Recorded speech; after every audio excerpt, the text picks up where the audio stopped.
Hi everyone, I'm Chef Susie with Escape Online and welcome to our live session today. Today I'm going to be making a classic French candy, a pâte de fruit or pâte fouille, and they're also called fruit jellies. And today I'm going to be making the apricot flavored jellies, but these jellies are made in a variety of different flavors. You can pretty much use any fruit puree. Just be careful that you're not adding any extra sugar to the mixture because we're already going to be putting a lot of granulated sugar and some glucose and some pectin in here. So keep in mind that it's already going to be pretty sweet. So don't use any canned fruits that have syrup in them. Try to use some fresh fruits that you've poached and pureed, or even some frozen fruits. So knowing that, let's get started. I have my apricot puree, my granulated sugar, my glucose, my pectin, and then I have a small amount of sugar on the side to mix the pectin in with, and I've got a little bit of lemon juice to finish the mix off at the end. So let's get started on our fruit jellies. I've got my apricot puree boiling on the stove. And you're going to be boiling this in processes. You're going to be adding sugars, and then you're going to bring it up to a boil again. And finally, you're going to boil it to 225 degrees Fahrenheit. That's right about the strand stage, right before the softball stage. So I've got my apricot puree that's come to a boil. And now I'm going to be mixing my pectin with my granulated sugar. And pectin comes in a powder form. And the pectin comes from ripe fruit, typically apples. And it's used as a setting agent in this recipe as well as canning. You'll see a lot of canning recipes that have pectin in them. And we're mixing this with a small amount of granulated sugar so it dissolves into the apricot puree.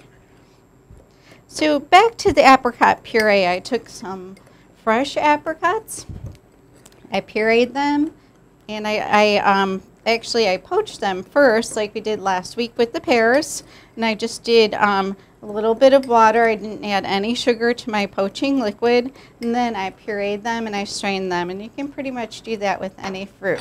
So let's go ahead and add our sugar and pectin mixture to our boiling apricot puree. And you can wear gloves in this process, like some latex gloves or some vinyl gloves, and that'll help if there's any splashing. If it hits your hands, then you won't get burned. So I'm just being really careful because I'm not wearing any gloves. And do we have any questions so far on anything? How's the day going with everyone? This is a nice little summer dessert. You can serve these just as is, or you can put them on top of desserts, or sometimes I'll put them in the on top of a little fruit tart that I've filled with a little bit of mousse also. So we're going to go ahead and we're going to boil this mixture again. And I've got my sugar and my glucose ready to go. As soon as this comes up to a boil, we're going to add half of the sugar and we're going to bring it to a boil again. See how we're doing this in stages because there's just a lot of sugar and things being added to this mix.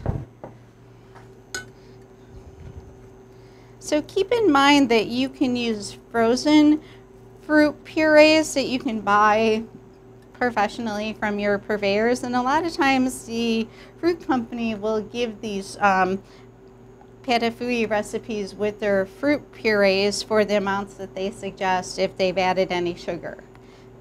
So if you're using those, be sure to ask one of your salesmen if he has the little brochure with the recipes. So I've got half the sugar in. We're going to bring this to a boil again. So boiling this in stages, it helps everything dissolve well, and it also prevents some scorching too. And I'm just mixing it in between, and I'm kind of scraping down the bottom a little bit to make sure that there's no residue on the bottom.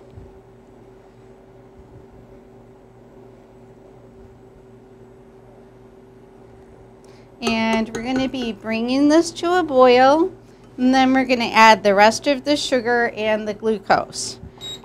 And we have a question. How much Apricot puree and sugar and pectin was added? We're going to be posting the recipe later, but as far as the apricot puree, I do 1 pound. I do a pound of granulated sugar, and I do 0.4 ounces of pectin. And you can buy the pectin in the grocery store, especially around this time of year when canning is popular. Look for the pectin in the baking aisle or even buy the mason jars and the seasonal things. That's where I found it in my grocery store. And I bought mine in a box, and this is what ours looks like up here, but I'm sure there's different varieties. But you'll be looking for something small. It's typically not sold in large amounts because this is 1.75 ounces, and I only use like 0.4 ounces, so you're just using a little bit. So back to our mixture. Let's come to a boil again. So I'm going to be adding the rest of the sugar. And if it gets real bubbly like this, turn down your flame because you don't want this to splash on you. And be super careful with this. It's so hot, you can get burned easily. That's why it's a good idea to wear a pair of rubber gloves in case you get any splashing. So we're just going to let the sugar dissolve. I've lowered my flame a little bit, and I've got my glucose. And glucose is a term that's used widely through Europe, and since this is a European dessert, that's why we're seeing this with this dessert. And you can substitute corn syrup for the glucose. It's pretty much the same thing. If you want to get technical, it does vary a little bit. The corn syrup is just a little bit, no, the glucose is just a little bit sweeter. So corn syrup is typically made from cornstarch, and glucose is oftentimes made from different plants like rice, tomato, wheat. And a lot of times now in the U.S. we're seeing blends of glucose into our corn syrup. So it's not completely separate anymore like it used to be. So you can use one for the other. It's just fine in this recipe. And do we have any questions on anything? We have a question. Where do you get pectin from, and how hot is the stove? The question is where do you get pectin from? You can buy it in most grocery stores, even check Walmart. Like I said, this time of year, good time to find it in the seasonal aisle because a lot of people use it for canning because pectin helps set things. It's going to help set this dessert, and it's also going to help set your canned like jellies and things and jams. Okay, now that the mixture has come to a boil again,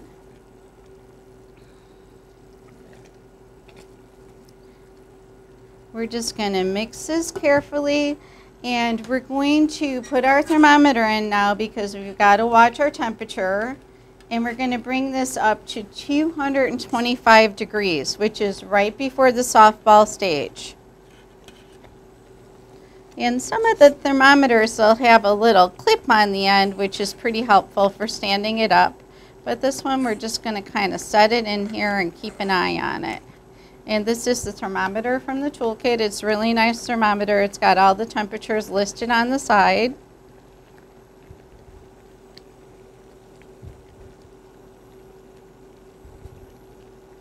And this is going to take a little bit of time. It's just going to kind of boil on its own.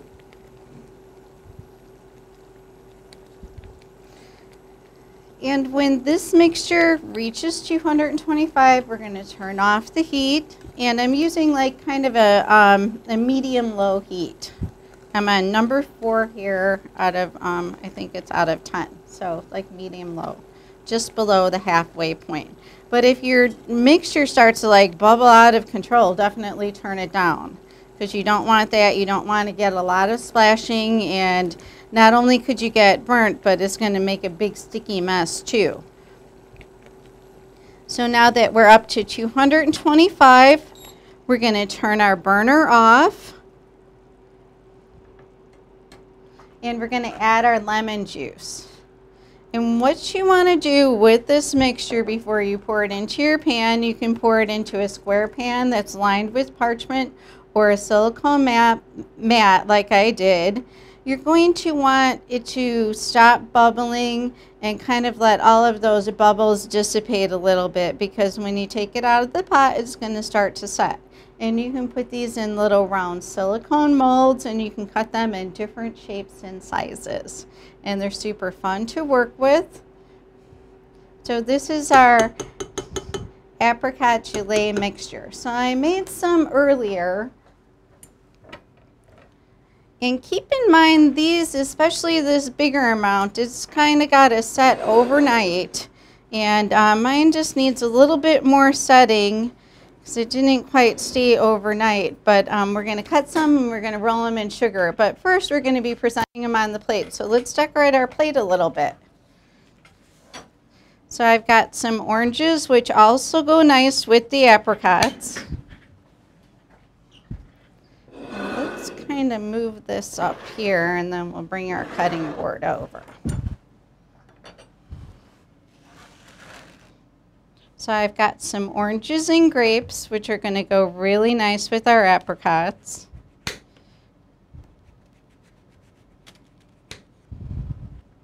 And do we have any more questions?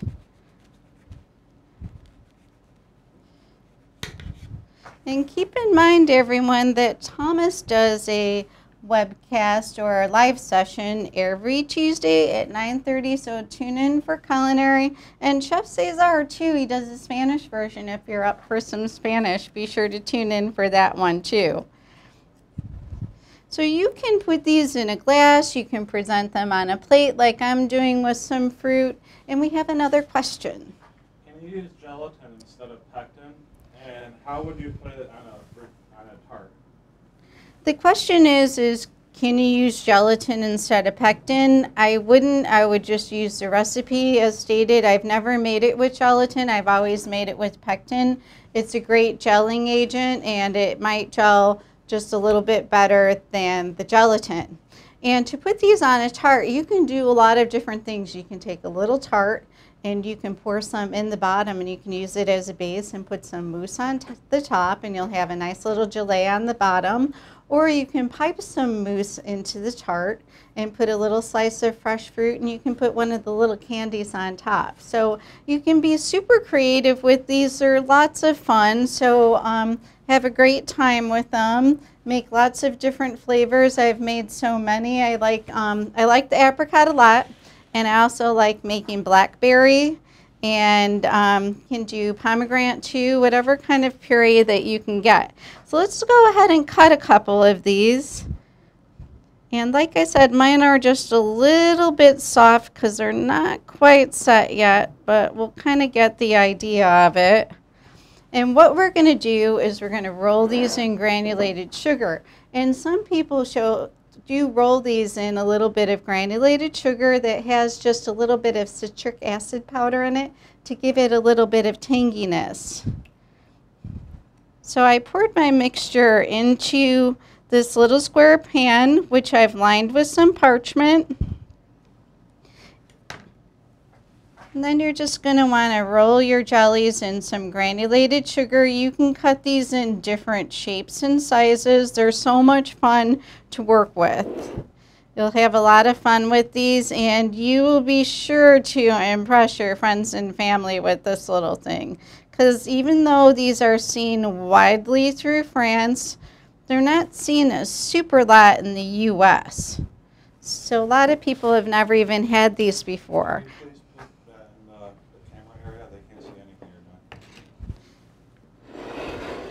Okay, so I've got my little presentation going.